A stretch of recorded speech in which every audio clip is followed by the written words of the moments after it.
my bed. Ain't gotta be, hey, gotta be chill like a Sunday. Never wanna look Thursday. But your drip got me feeling where you at. Make you feel love. Then it gotta be, hey, gotta be chill like a Sunday. Then it gotta be. Hey Rose family, it's your girl Serenity Rose, and we're back with another video. So as you guys saw by the title, I am going to be doing a top 5 shows of 2020. Now, if you want to see what I was loving for this year, then just keep on watching.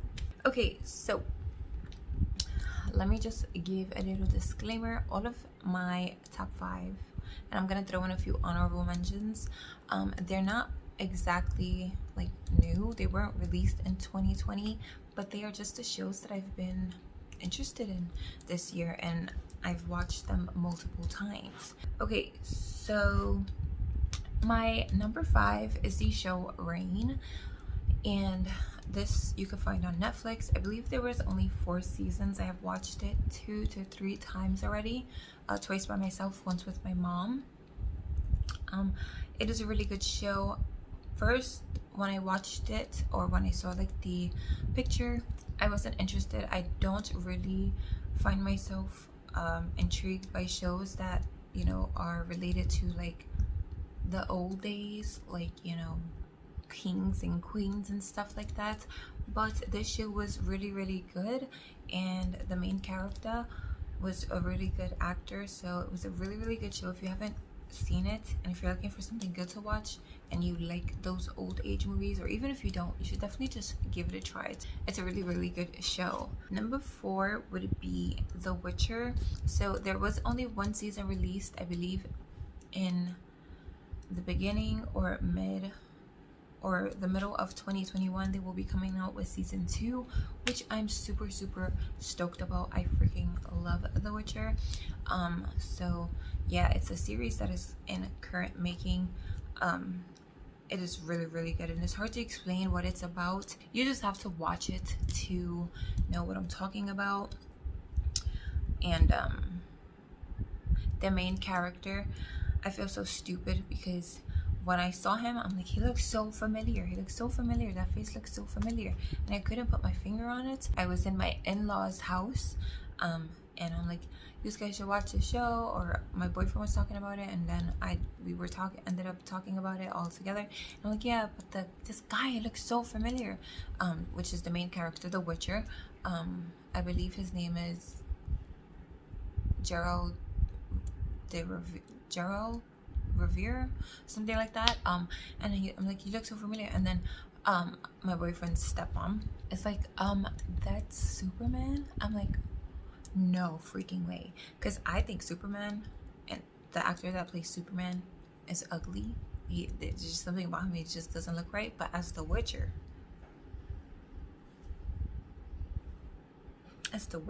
baby, we could get it. But besides that, as The Witcher, he's fine. But he does play a really good character. I will say that show is a little bit confusing, because you do have to stay focused, because they do have a lot of like what do you call those, flashbacks, I think.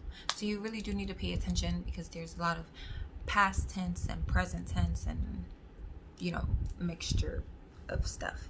But they did leave us with the craziest cliffhanger for season 1. So I'm gonna try not to be giving too many spoilers, but basically throughout the entire first season, he is looking for this young girl that he's destined to be with, like as a protector. And finally, at the end, they freaking bump into each other, and then nothing. How are they gonna do that? How you do that? I hate when shows do that. Moving on to top 3. Top 3 is such a good show. So top 3 is called Queen of the South. Oh man, is that a good show. I believe there is 4 seasons out, or 5, and there is another season in the making, which I cannot freaking wait. Again, they left us with a crazy cliffhanger. If I have to like sum up this show without giving too much away, I'm gonna say it's about this woman from Mexico who, you know, she started literally from the bottom, and made it to the top. So she started at the bottom and she worked her way up, and she is legit running stuff now. So yeah, it's so interesting. It's definitely more on the action side of things, and I really am not a big fan of action-y type of movies or shows, but this one is really, really good. There's a lot of emotion in this show.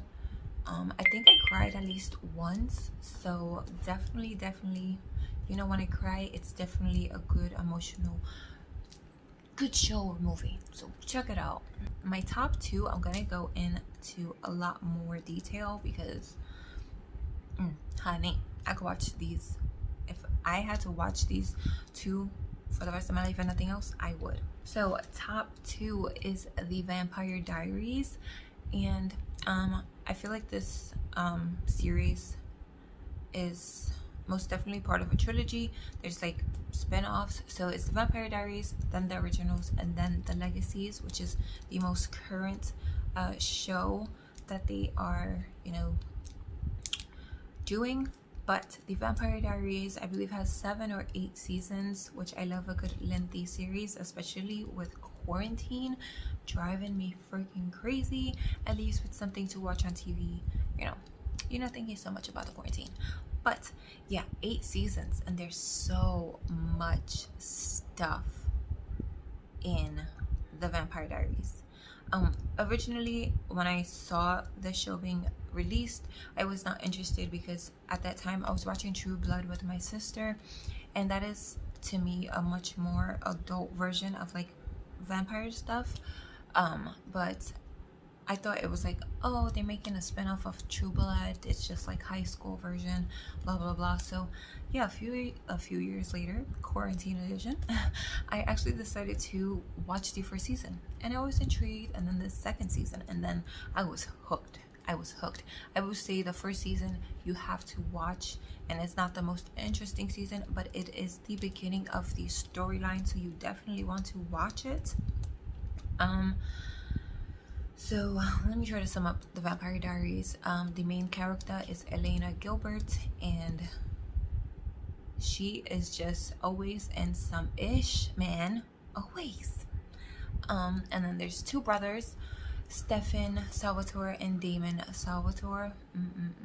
Let me just give you some eye candy, Damon.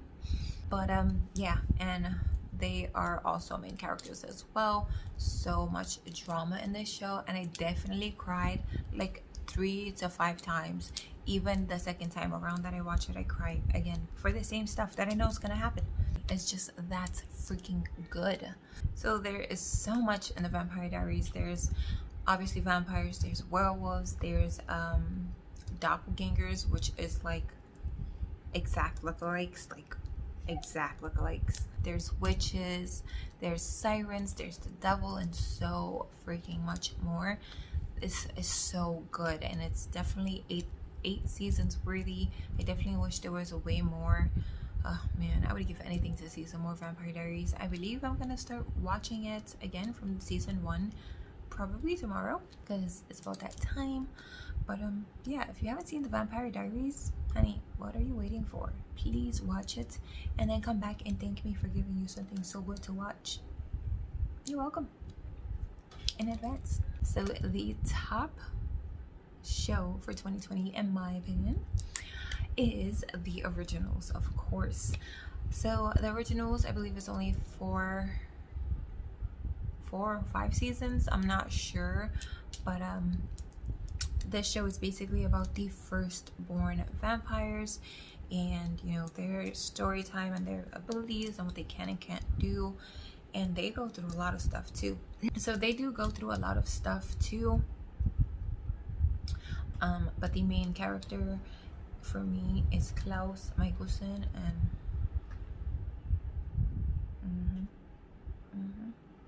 yep, yeah, that's what I'm talking about. So yeah, he is like the villain, but he has such a soft spot for like the people that he cares about. He will legit do anything. He is the person that will do what everyone else is afraid to do, and he does it so well. So eye candy for the Vampire Diaries, I'm gonna give you guys 3. So the first eye candy is Klaus Michelson. Basically, he is a badass hybrid, but he has a soft side to him.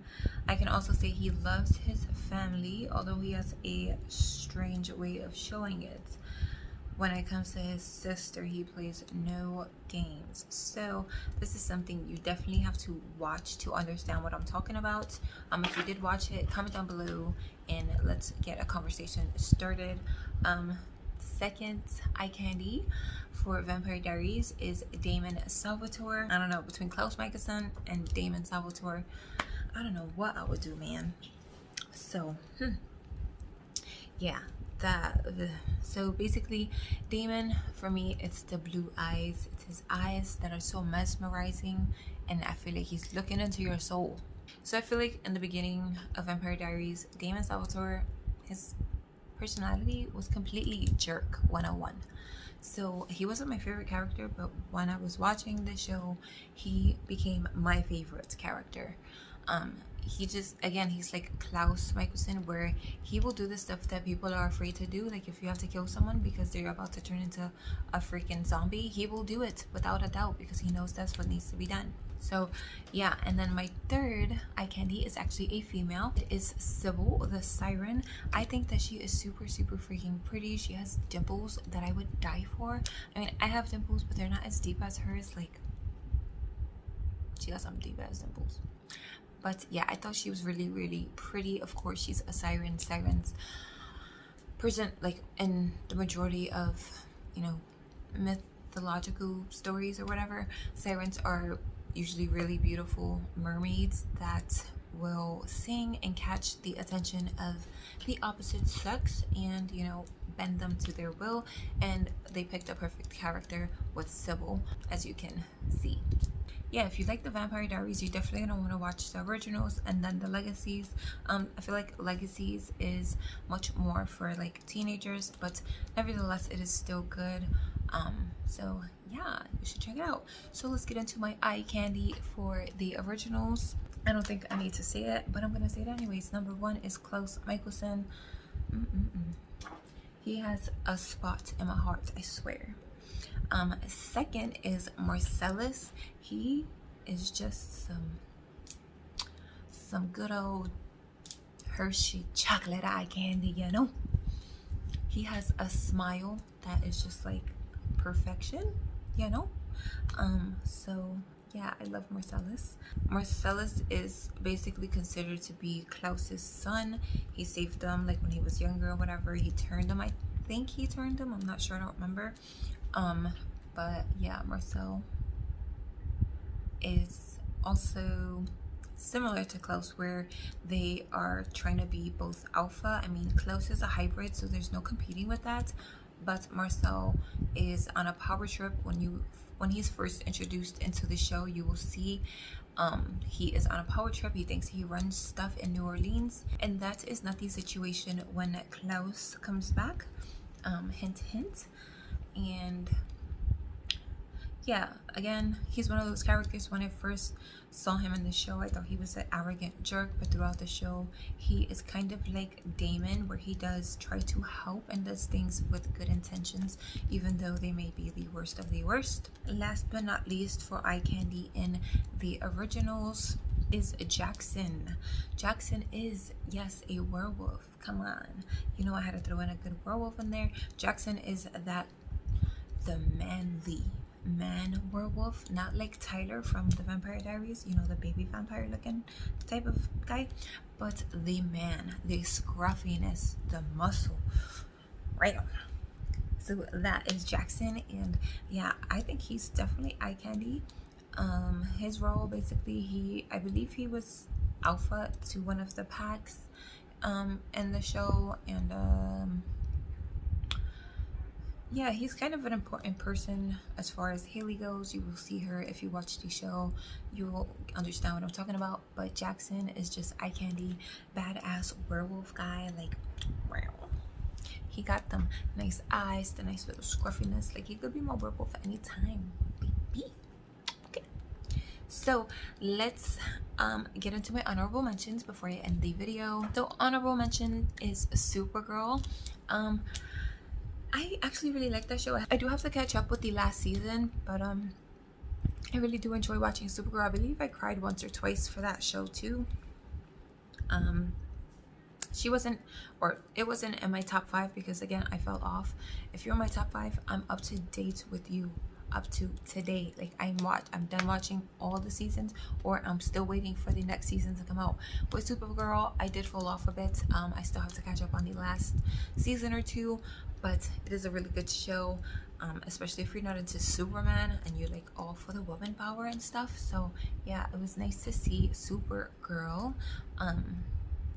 Yeah, it's a really good show, so check that out. Next is Gossip Girl. So Gossip Girl is an honorable mention for me. I did finish watching it. I used to watch this with my sister when we were younger.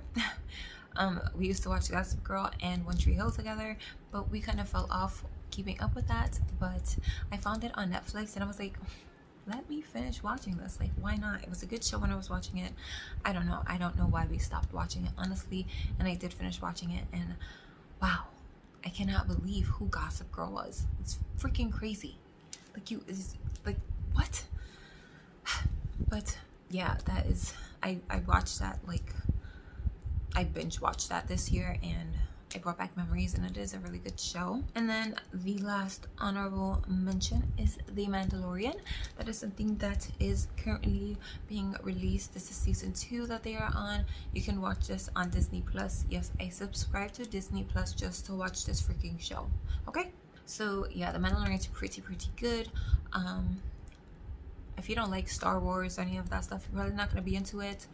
But yeah, The Mandalorian is pretty good. I'm watching every show that they release every Friday, I believe, or Thursday. Me and my boyfriend religiously watch it together when it comes out.